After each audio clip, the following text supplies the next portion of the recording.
Assalamualaikum warahmatullahi wabarakatuh. Perkenalkan, kami dari kelompok 8. Di sini kami akan mempresentasikan tentang materi syirik modern dengan anggota Mazidatur Rahmah dengan NPM 203400033, Agama Mancanegara 203400031, Elvira Rosa 203400012, Peggy Firdaus Abdul Fattah 203400011, Raju Darmawan 203400043, Selvia Nurul Azizah 203400034. Dalam membahas syirik modern, di sini kita memiliki 4 poin. Yang pertama yaitu pengertian syirik modern, yang kedua bentuk-bentuk syirik modern, yang ketiga bahaya-bahaya dari syirik modern, dan yang keempat cara menanggulangi dari syirik modern. Oke, yang pertama adalah pengertian syirik modern. Menurut etimologi, syirik berasal dari kata syaraka atau yang berarti sekutu atau syarikat. Syirik dalam terminologi adalah menjadikan sekutu bagi Allah dalam rububiyah dan uluhiyah. Sesuatu yang disekutukan dengan Allah bisa berwujud dalam berbagai bentuk dan rupa. Jika menurut istilah, ialah seorang hamba menjadikan tandingan bagi Allah yang disetarakannya dengannya dalam hal rububiyah, uluhiyah, dan asma dan sifat-sifatnya. Tetapi pada umumnya, syirik itu terjadi di bidang uluhiyah. Apabila seseorang mengimani Allah sebagai Tuhan, tetapi ia juga mengagungkan sesuatu sepadan dengan pengagungannya kepada Allah, maka ia termasuk berbuat syirik. Apabila seseorang memohon kepada Allah, tetapi juga memohon kepada selainnya, mencintai seseorang lebih cintanya kepada Allah dan meminta penyembuhan kepada selain Allah, maka itu termasuk syirik. Sedangkan modern adalah masa di mana kita berada saat ini. Dengan berbagai kemajuan di segala bidang, perbuatan syirik tidak hanya terjadi di masa lalu, di mana belum adanya teknologi seperti sekarang ini. Namun di zaman serba canggih seperti sekarang pun, masih terjadi banyak perbuatan syirik.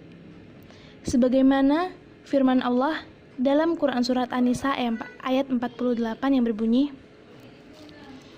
A'udzu billahi minasyaitonir rajim. Bismillahirrahmanirrahim. Innallaha la yaghfiru an yushraka bihi wa yaghfiru ma duna dzalik liman yasha. Wa man yushrik billahi faqad iftara itsman 'azima. Yang artinya, sesungguhnya Allah tidak akan mengampuni dosa syirik, dan Dia mengampuni segala dosa yang selain dari syirik itu. Bagi siapa yang dikehendakinya, barang siapa yang mempersekutukan Allah, maka sungguh ia telah berbuat dosa yang besar. Quran Surat An-Nisa ayat 48. Syirik yang berkembang pada zaman dahulu adalah syirik jali, yaitu mempersekutukan Allah secara terang-terangan. Namun, syirik yang berkembang di masa modern ini adalah syirik khafi, yaitu mempersekutukan Allah secara tidak sadar. Dan selanjutnya yang akan kita bahas yaitu bentuk-bentuk syirik modern. Yang pertama adalah menganggap yang menyembuhkan penyakit adalah dokter, tabib, atau obat yang diminum. Padahal Allah telah berfirman dalam Quran Surat Asy-Syu'ara ayat 80, yang artinya, dan apabila aku sakit, dialah yang menyembuhkanku. Jadi, dokter, tabib, ataupun obat di dunia ini hanyalah wasilah, hanyalah perantara bagi Allah untuk menyembuhkan kita para hambanya. Tetapi di zaman modern ini banyak sekali yang beranggapan ketika dia sakit lalu diberikan kesembuhan, yang menyembuhkan adalah dokter, tabib, ataupun obat yang diminum. Padahal pikiran seperti itu adalah salah kaprah, karena pada hakikatnya Allah lah yang memberikan kesembuhan bagi kita semua. Lalu yang kedua yaitu menganggap tubuh tetap sehat dan bugar karena pola makan yang seimbang atau olahraga yang teratur. Padahal, jika Allah tidak memberikan ataupun tidak menumbuhkan makanan, lalu makanan itu tidak bisa diolah untuk kita makan, maka kita tidak akan bisa makan pola dengan seimbang. Dan jika Allah tidak memberikan waktu yang cukup bagi kita untuk olahraga, maka kita tidak bisa olahraga dengan secara teratur. Jadi, jika Allah tidak memberikan itu semua kepada kita, maka kita tidak akan memperoleh badan yang sehat dan bugar. Lalu bentuk yang ketiga yaitu jabatan yang diperoleh karena kepintaran, kedekatan, atau kepiawaiannya memanfaatkan bantuan orang lain. Padahal, pada hakikatnya, jabatan yang diperoleh oleh manusia di dunia ini adalah atas kehendak Allah. Jika Allah tidak menghendaki, maka kita tidak akan bisa untuk naik jabatan. Karena kun fayakun. Jika Allah sudah mengatakan itu, maka jadilah. Lalu bentuk yang keempat yaitu panen melimpah karena keprofesionalannya mengolah tanah pertanian. Padahal, harusnya kita sadari, jika panen melimpah, siapa yang menumbuhkan tanaman itu jika bukan Allah? Maka, ubah lagi pola pikir kita. Jika kita memiliki panen melimpah, maka itu karena keprofesionalan kita dalam mengolah tanah pertanian. Padahal, yang sebenarnya adalah itu atas kehendak Allah Subhanahu wa Ta'ala yang telah menumbuhkan tanaman, yang telah menurunkan hujan untuk menyuburkan tanaman itu. Lalu yang kelima yaitu anak-anaknya pintar karena gizi yang diberikan memenuhi standar gizi yang ditentukan. Yang menentukan kecerdasan seseorang, yang memberikan kecerdasan seseorang adalah Allah. Jika Allah sudah berkata, cerdaslah, maka anak itu akan cerdas. Maka, ubahlah pola pikir kita bahwa anak-anak itu pintar karena gizi yang diberikan memenuhi standar gizi yang ditentukan. Tapi itu karena Allah telah memberikan kuasanya untuk mencerdaskan seseorang. Lalu yang keenam yaitu, ia bisa sampai ke tujuannya tepat waktu karena kepintarannya menyetir kendaraan. Padahal jika Allah tidak menghendaki, sepintar apapun dia, selihai apapun dia, segesit apapun dia dalam menyetir, maka dia tidak akan sampai ke tujuan.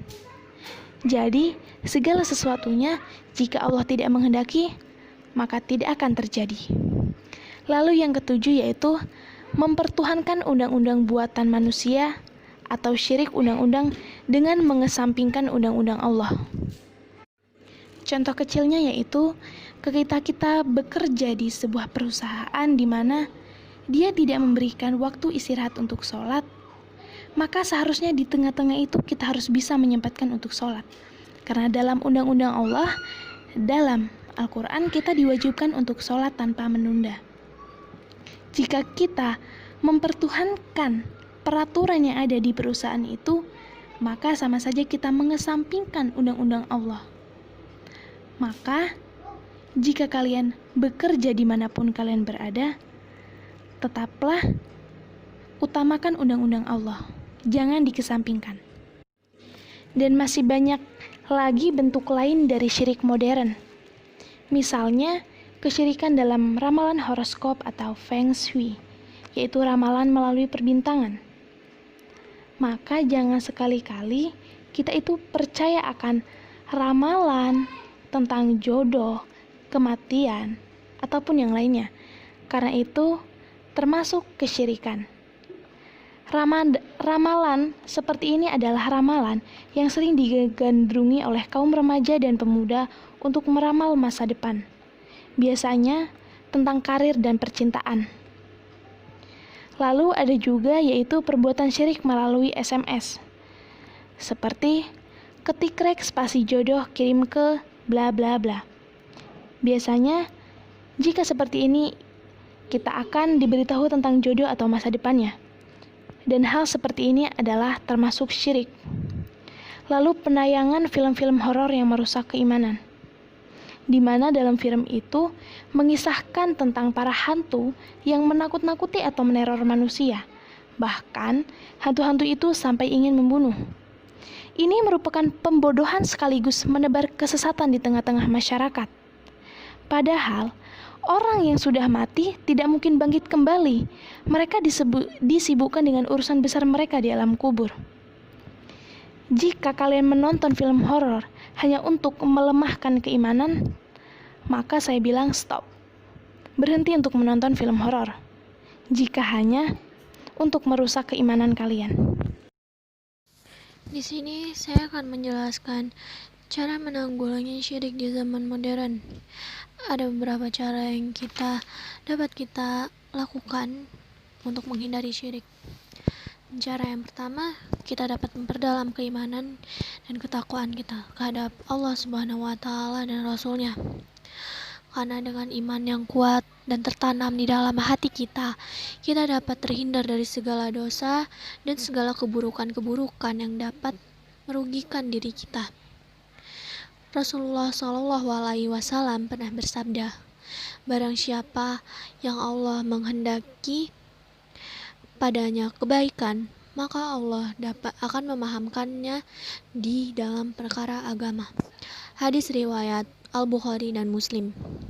Hadis tersebut menunjukkan bahwa kunci untuk mendapatkan kebaikan agama adalah dengan mempelajari ilmu agama, dan ilmu yang paling pokok adalah ilmu tauhid. Dan yang kedua, kita dapat terbiasa dengan kerja keras dan berdoa pada Allah dalam setiap pekerjaan yang kita lakukan. Dengan terbiasa bekerja keras, kita tahu bagaimana menghadapi semua hal yang sulit di zaman modern ini. Kita tidak akan mengharapkan sesuatu yang instan seperti pesugihan contohnya untuk memperkaya diri kita dengan cara-cara yang tidak masuk akal. Dan setiap kita ingin melakukan sesuatu, hendaklah kita berdoa kepada Allah Subhanahu wa Ta'ala agar segala sesuatu hal dapat dimudahkan olehnya.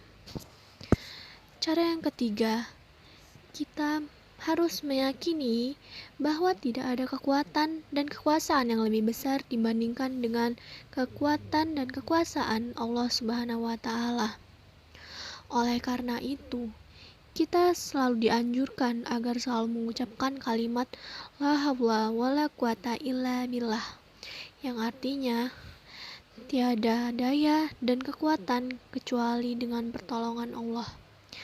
Karena segala sesuatu hal, kekuasaan, kekuatan yang ada di dunia ini semua datangnya hanya dari Allah Subhanahu wa Ta'ala. Cara yang keempat, kita harus banyak-banyak mengingat Allah Subhanahu wa Ta'ala. Karena dengan banyak mengingat Allah dengan cara berzikir, berarti kita berusaha menjauhi atau menghindarkan segala perbuatan syirik. Berzikir merupakan cara mengagungkan nama Allah Subhanahu wa Ta'ala, mensucikan dan mengesakannya.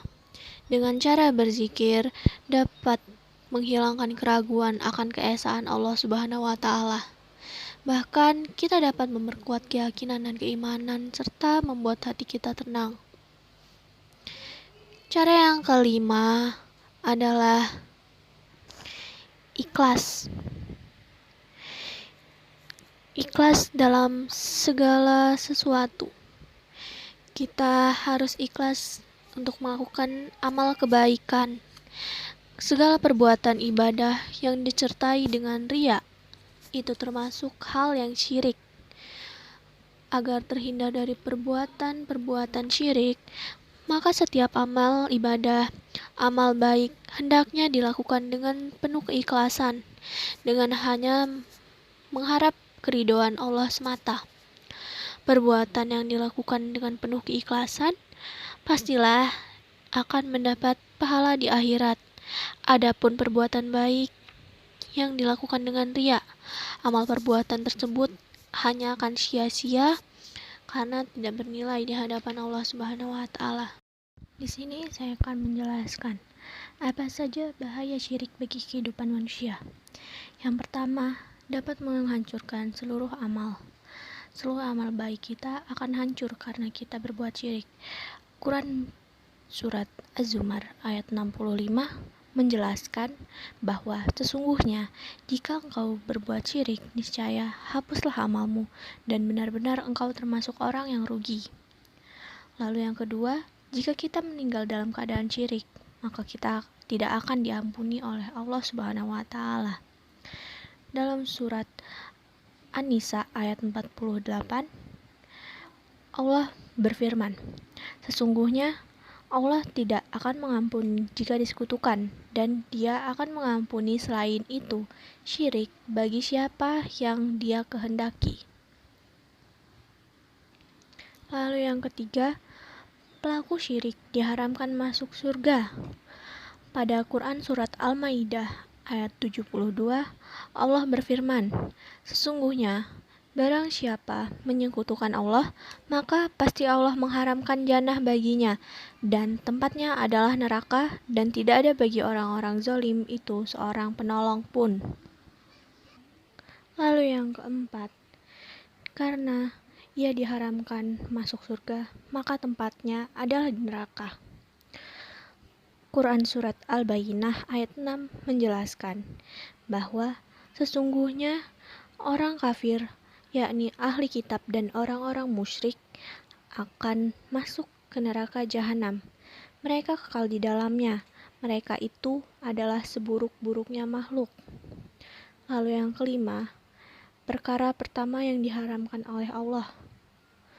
Allah Subhanahu wa Ta'ala berfirman dalam surat Al-A'raf ayat 33, yang artinya, katakanlah, Rabbku hanya mengharamkan perbuatan yang keji, baik yang nampak atau tersembunyi, dan perbuatan dosa, melanggar hak manusia tanpa alasan yang benar, mengharamkan mempersekutukan Allah, dan segala sesuatu yang Allah tidak akan menurunkan hijrah untuk itu, dan mengharamkan mengadakan terhadap Allah apa yang tidak kamu ketahui.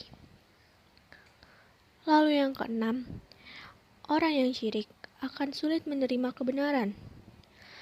Pada surat Al-Baqarah ayat 7, Allah menjelaskan, Allah telah mengunci hati dan pendengaran mereka, penglihatan mereka telah tertutup, dan mereka akan mendapat azab yang berat.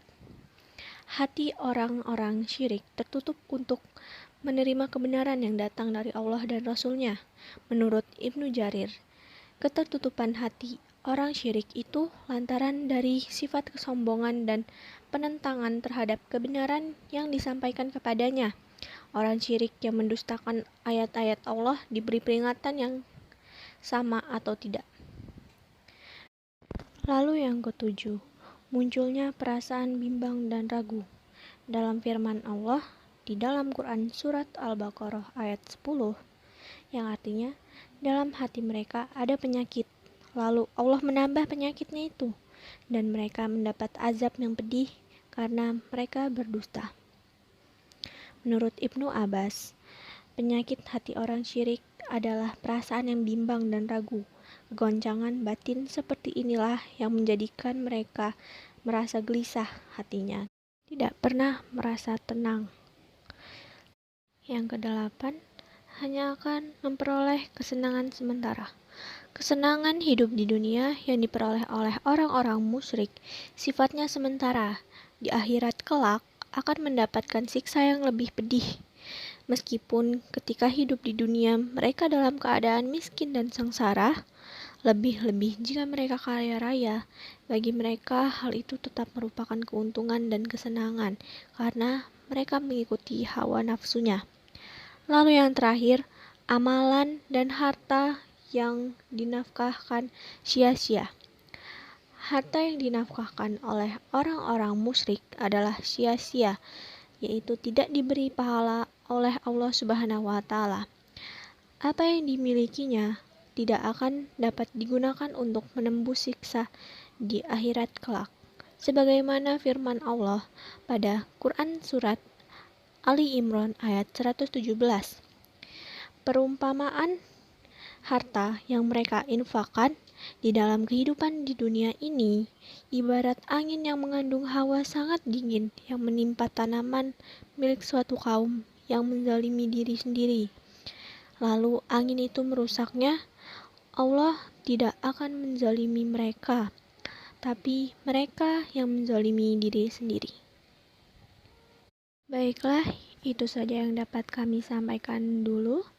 Bila ada salah kata dan salah pengucapan, kami mohon maaf. Kepada Allah kami mohon ampun. Kami akhiri. Wassalamualaikum warahmatullahi wabarakatuh.